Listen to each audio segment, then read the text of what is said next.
Hi, you're listening to the Bookkeepers Podcast, sponsored by Xero. I'm Jo Wood. And I'm Zoe Whitman. Join us and our incredible guests for insider knowledge from successful bookkeepers, business experts, and thought leaders. We are on a mission to build a more confident bookkeeping community. Our bookkeepers are happier, have more freedom, and earn more. Join us every week and we will show you how. Hi and welcome to the Bookkeepers Podcast. I'm Zoe Whitman, I'm here with Jo Wood and we're joined by Stuart Miller from Xero. Stuart, it's really nice to have you here. How are you doing? Yeah, good, thank you. Thanks very much for having me. Oh, our pleasure. Now tell us, Stuart, you've got a very complicated job title I will never remember. So tell us, what do you do at Xero and how did you end up doing that? So, my role at Xero, the official job title is I'm the Director of Product Compliance and Industry Engagement, which is one of those long-fangled job titles which means absolutely nothing. But basically my role is to ensure Xero's products comply with current, future, proposed regulation, make sure anything we're planning to do and in the future is already right before it goes out the door, supporting our product teams to build that. And then the industry engagement side of things is working with the likes of HMRC, the ICB, the rep bodies, and to be the voice of small businesses, bookkeepers and accountants where they don't have an audience with people like HMRC.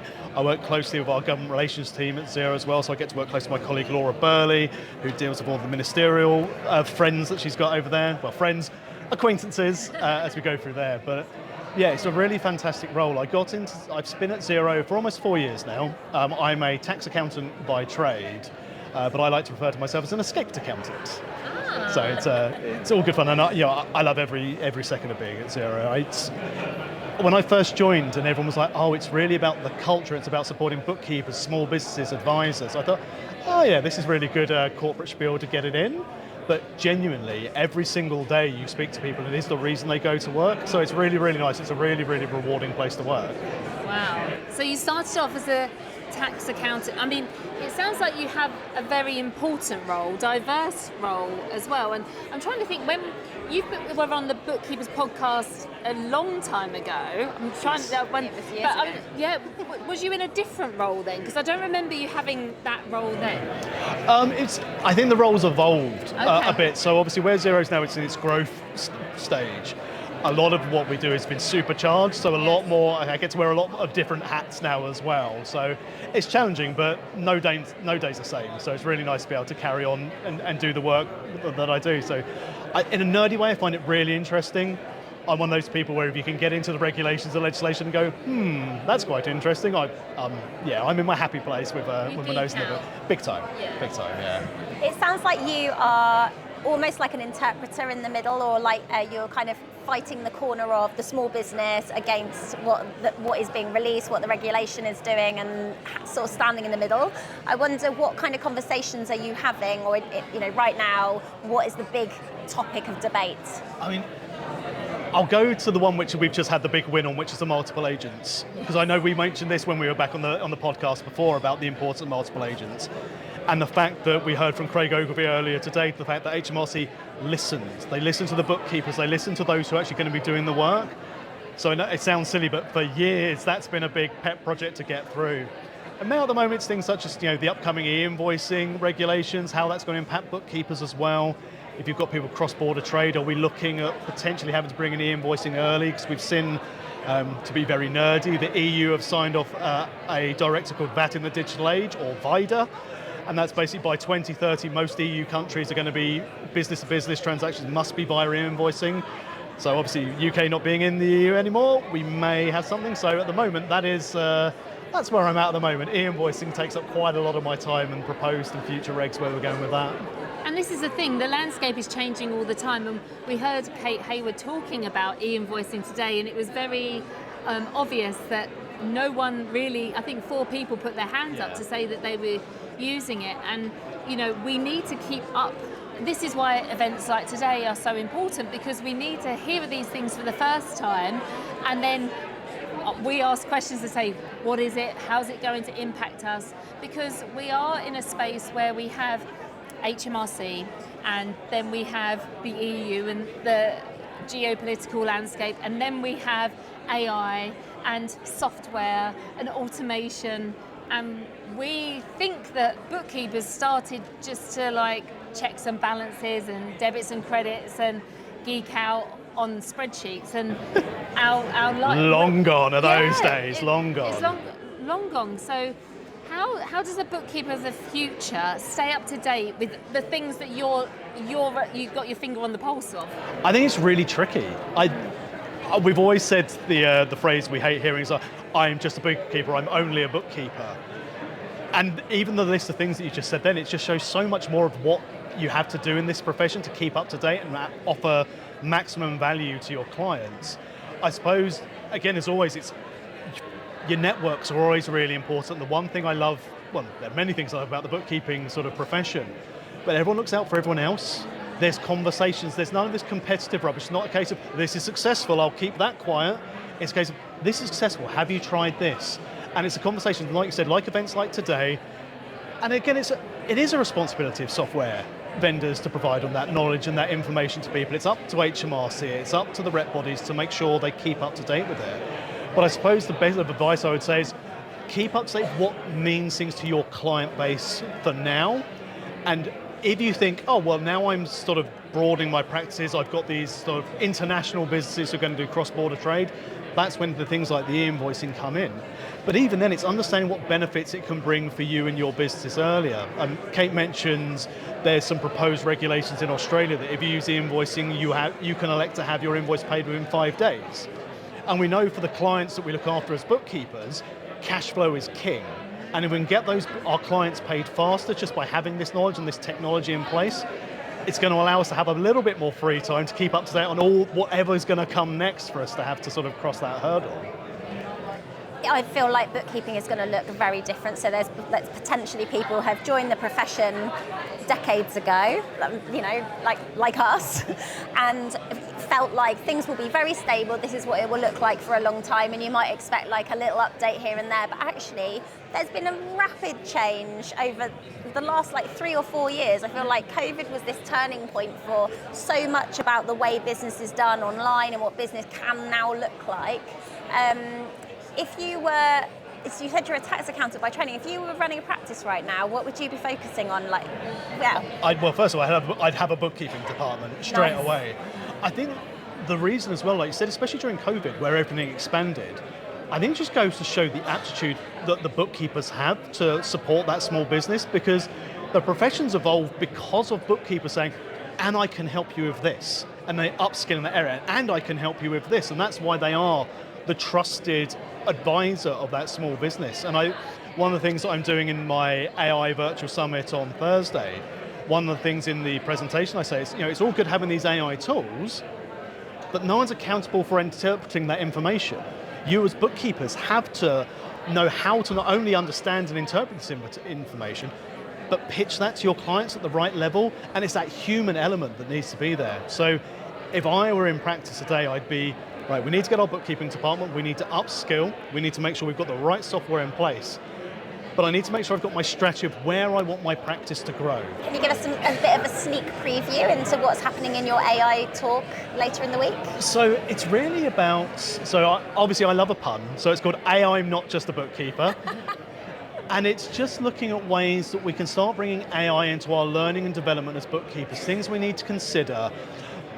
I think the big thing with AI, and to not give away the talk on Thursday, is I think everyone thinks AI has got to be this big thing. You've got to bring it all in at once, and that's not what it's about. It's making a little change, trial it. Don't just do one thing though. Don't just go, oh, I've done it, it didn't work for this client, I'm done. Give it time to, like with every practice, every process we've had, it takes time to refine and go through it. If anyone uses chatbots like ChatGPT, or they use Gemini, or they use it in Google, it takes a long time to understand the prompts that best work to get the results out that you want. So I'd say in AI, it's a fantastic opportunity for us as bookkeepers in this profession to be able to see what added value can we give to our clients. And the key thing is, what jobs do we do at the moment that don't provide significant value to us or our clients? And that's not saying that a job takes a long time but we get paid a lot of money for it, that's great. But those jobs that maybe we have to do but they take too much time out of our busy schedules, what can we do to make life better with those? And there are 3 things that we're doing at Xero, which I'll cover on the session on Thursday, that covers the 3 little changes we've made that Xero users can use to maybe try these tools out, see how you get on with your clients with those as well. As bookkeepers and business owners ourselves, we love Xero, cloud-based accounting software right at your fingertips. Xero's simple, intuitive interface makes managing finances a breeze. No more number crunching or late nights. With Xero, you can focus on what you love, while it takes care of the rest. Ready to simplify your financial life? Visit Xero.com and start your free trial today. I think it really is about a mindset shift. So I think when we started in the profession, I remember my uncle saying to me, in good times and bad times, people will always need a bookkeeper or an accountant. If there's no money or if there's loads of money, you're always going to need someone. Like death and taxes is always certain. And when we come into this profession, we pass exams and we get a tick in the box to say, you can do this piece of work. With software and the advancements of AI, there's not going to be a certificate that says you can have, you're okay to have this conversation, you're allowed. I've had conversations today with people saying, can I really have a chat with somebody about their cash flow forecast? What if I forecast it wrong? And I'm like, it's a forecast. You're having a conversation you're holding them accountable to sitting down and thinking, are we going to earn more money this month or less? Are we going to continue paying for this? Or are we going to stop it? There's not an exact black-white result. And I think this is a mindset shift that we have to move into. We came into a world that was very exact, to a penny balance. And now we're going into this new world where we're going to be stepping into, let's just have a chat about this. What could this mean? Doesn't mean it's going to be. So I think there's a lot of people in our space that will feel nervous around this. What would you say to people that are going to start embracing AI around a world that's always been so exact? I think it's a really difficult shift in that sort of, actually, that headspace where you go, it's to the penny. We've all been there when we used to have to manually tick banks and we were like 3 pence out and had to go back and tick it again in a different colour. Those days, hopefully, are behind a lot of us. And I think it is really scary. I'm not going to take away that it's an easy thing or an easy shift in mindset, but I think that's why you try little and often and try things, have those conversations. But also, if you're worried about passing on guidance or advice that you're not 100% comfortable with, that's when you start using your networks. And you can start saying, hey, I've got this client. I think the interpretation of their cash flow figures is this. This is what I predict the next 6-9 months to be. Could I have your thoughts on it? You can even chat to the ICB and say, look, this is my interpretation. Do you agree? Because the ICB's got an incredible compliance team behind them. So if there are things and questions you can raise, I think it's just a case of, if you are a member, utilize those resources. One of those things through professional membership that people never think they can do is just pick up the phone. And if you do, it's so much better. There have been times in my career where I phoned up the CIOT and gone, I think I'm an idiot. Am I an idiot? And they say, yes, this is how you do it. So make sure you utilize the resources you've got with you, those professional qualifications you've done. And I suppose the other thing is, back yourself. I know it's really easy to say from the outside, but you've already done your exams. You're already knowledgeable of the business and your clients. So back yourself, because you're awesome. You know exactly what you're doing. You are the pathway to business growth. So by having those conversations to start with, and even if it's just little things to start with and say, hey, I've looked at your cash flow and it looks like in 9 months' time you might be in trouble if you keep having this very interesting subscription to something you shouldn't be subscribing to, which is always an interesting one because I know bookkeepers see the best things in people's bank recs and claim them as business expenses. It's the best. I'd love to explore the AI topic a little bit more because it sounds like this is like something you're very excited and passionate about, and it's definitely something that we're seeing more and more in our community. What are some of the real life applications of AI at the moment for bookkeepers? I think scheduling and planning, if you can find a good tool that can do that for you, I find it so much easier. I start my day using AI tools, and as we know, our calendars are rammed these days because since the advent of working from home, which I love, don't get me wrong, but you're more accessible. It's not a case someone's going to just stick their head around the corner and go, oh, hi, got a quick question. Everything's scheduled in. So I use scheduling tools to make sure I know exactly where I'm going. If I want to go and do CrossFit, doesn't look like I do, I love CrossFit. But if I go, great, I can go and do a CrossFit session because I've got this gap, I know it straight away.